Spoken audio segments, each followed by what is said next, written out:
আমরা এখন অবস্থান করতেছি সামারগাঁও সরকারি প্রাথমিক বিদ্যালয়ে। আমরা যতটুকু দেখতে পাচ্ছি এখন পর্যন্ত দীর্ঘ লাইন দেখা যাচ্ছে না। খন্ড খন্ড করে ভোটাররা ভোট কেন্দ্রে আসতেছেন, ভোট দিচ্ছেন। আমরা কথা বলবো সামারগাঁও সরকারি প্রাথমিক বিদ্যালয়ের দায়িত্বে থাকা প্রিজাইডিং অফিসারের সাথে। এখন পর্যন্ত ভোটের কতটুকু পড়ছে বা কি অবস্থা?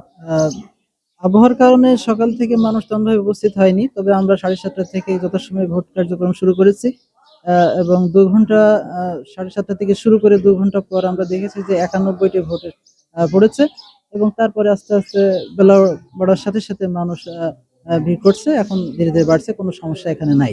মানুষ শান্তিপূর্ণভাবে এখানে ভোট দিয়ে ফিরে যাচ্ছে বাড়িতে। বিশৃঙ্খলা না, এখানে কোনো বিশৃঙ্খলা নাই। রাতে আমি এখানে উপস্থিত ছিলাম। রাতেও তেমন কোনো বিশৃঙ্খলা দেখা যায়নি।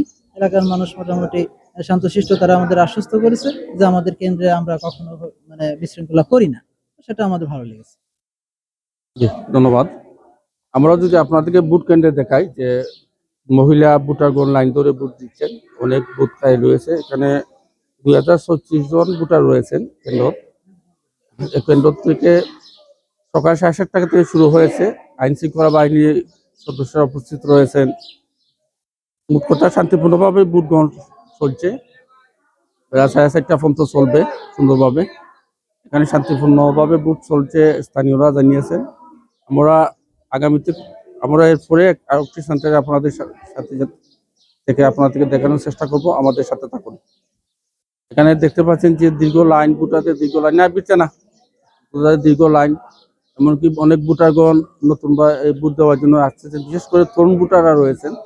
আজকে কিন্তু তরুণ ভোটার উপস্থিতি আমরা দেখতে পাচ্ছি বিভিন্ন স্থান থেকে। আমরা যতটুকু এখন পর্যন্ত দেখতে পেয়েছি, অনেকে বেলা বাড়ার সাথে সাথে ভোট কেন্দ্রে আসবেন বলে জানিয়েছেন। ভোটার উপস্থিতি বাড়বে বলে আশাবাদী প্রিজাইডিং অফিসার দায়িত্বে থাকা লোকজন। আমরা আগামীতে আরো সেন্টারে আপনাদের সাথে নিয়ে যাব। ধন্যবাদ আপনাদেরকে।